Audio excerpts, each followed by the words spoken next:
Hi everybody, my name is Barry Schwartz and this is the Search Buzz video recap. Today is Friday, May 25th, also known as GDPR Day. And with that, we will cover the search news over at the Search Engine Roundtable at seroundtable.com. First up, maybe another Google update happening, maybe the third or second, depending on how you want to count it, of May. Google has not confirmed this as of yet, as far as I know. But there may be an update starting yesterday that started brewing in the Google search results. The tools are going like crazy for the most part. The chatter is there. It's not as significant, but there definitely is chatter that we covered here. And here's some of the summary of the chatter.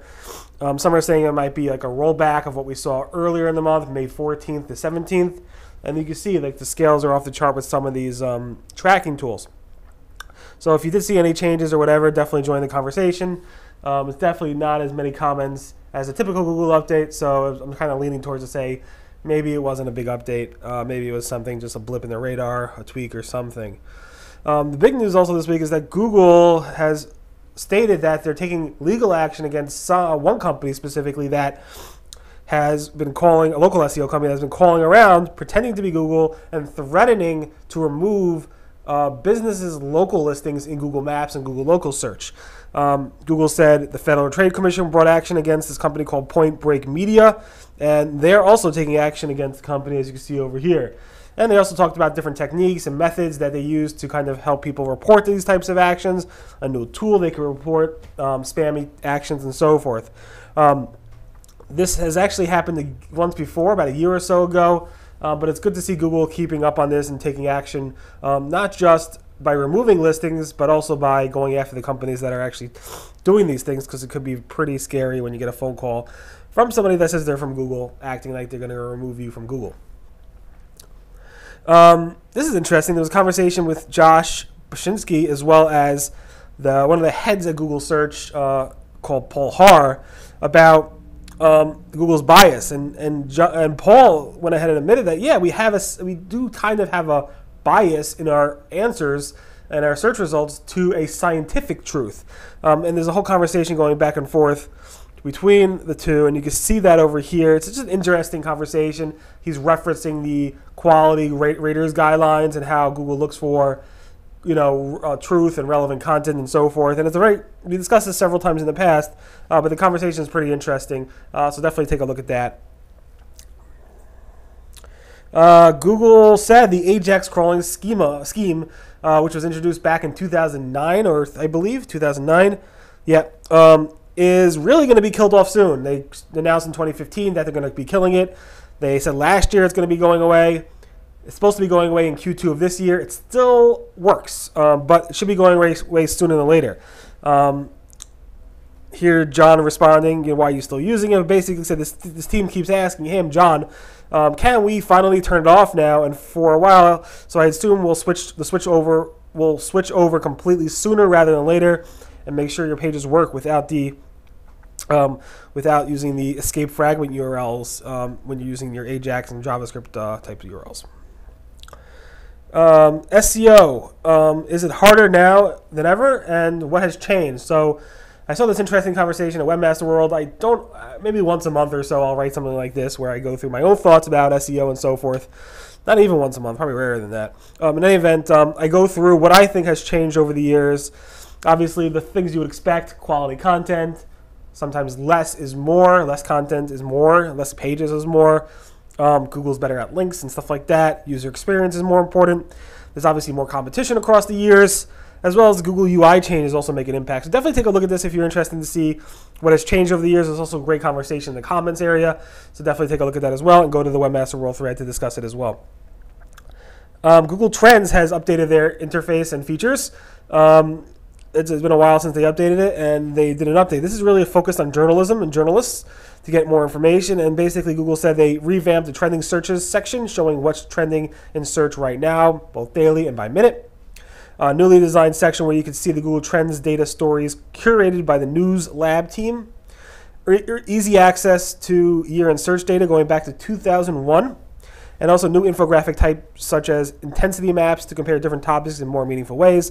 So definitely take a look at that. It's a great SEO, SEM treasure chest of information. So definitely take a look at that as well. There was a poll posted by Link Research Tools asking people how they measure changes in backlink profiles.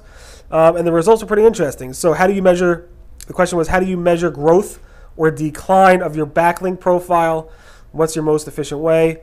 And most people said, why would I even do that? And then people say, yeah, I use SEO metrics, looking at charts, my agency tells me, and so forth. So it's a pretty interesting poll surveying the SEO community.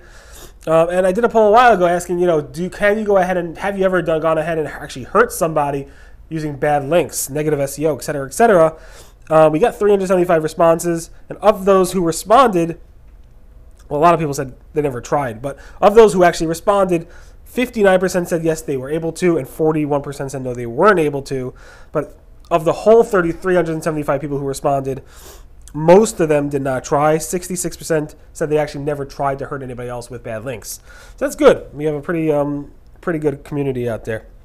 Google said the number of slashes in the URL doesn't matter. You could have URL structure could be, domain.com / page / page / page / page / page. It doesn't really matter to Google. John Mueller said, we don't count the slashes in the URL. Use what makes sense for you, giving yourself room to grow in the future without having to change URLs in the future. So that makes sense, of course. There is no fixed timeout for how long Googlebot will wait for your JavaScript pages, Ajax pages, etc. to load. Every page is different, he said, and John Mueller said there is no specific timeout. John Mueller said here, there is no fixed timeout since rendering time can be quite different with cache resources. I'll double check with the mobile-friendly testing tool to see if it works there. If it works there, it should also work for indexing, so no need to worry too much. Just double check it with the mobile-friendly testing tool. Google said shared robot.txt files across multiple domains, cross-domains, sharing of robot.txt files work okay. John Mueller said, it sounds like you have a shared robots.txt file across domains. That shouldn't be a problem, he said. We might show those cross-domain URLs as errors in Search Console, so keep that in mind. But they're on all domains, so that should work regardless, he said. So just keep that in mind about the Search Console errors. Google said Google is testing it actually seems to be live, a similar to carousel for local results. Here's a look at it. This is spotted by Sergey Alikov. You can see a little carousel over there. So that's cool. Google is showing more yellow map pins in the snippets. I've seen this back a year or so ago, and now it's coming up more and more again. You see these little map pins in yellow in the core search results, but it has a map pin in the actual snippet, which is very interesting. We covered this, again, some time ago, and now we're seeing it again. On the Google News side, I told you last week they actually updated the Google News interface. They dropped the standout tag in the editor's pick section. It looks like they also removed the ability to subscribe to an RSS feed, having a link directly to that feed, because the footer is gone. They used to have in the footer a link to the RSS feed of that SEO, of that search.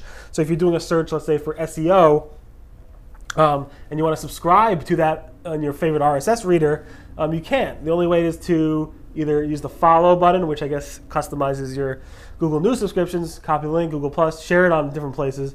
There's no RSS feed in the footer because it's gone. Google's looking into what's going on with that and maybe they'll add it back. Bing Ads has banned cryptocurrency from their ad platform, so you're not allowed to go ahead and use that because it's not regulated, and I think there's a lot of scams around there, so Bing has taken a stance to ban it in their ad network.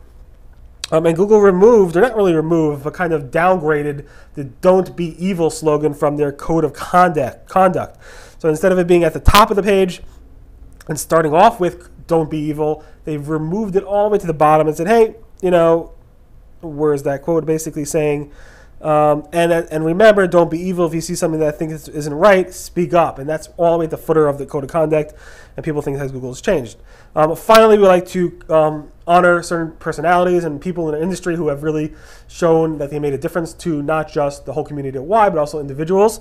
And of course, Stephen Kenwright, William Hollowworth, Adam Reamer, David Iwano, and Jason Asidre. In any event, thanks so much for everything you do in the search community. We really do appreciate everything, and keep up the good work. In any event, thanks so much for listening to the Search Buzz video recap. Today, again, is GDPR Day, May 25th. Monday, it's Memorial Day. Just keep that in mind.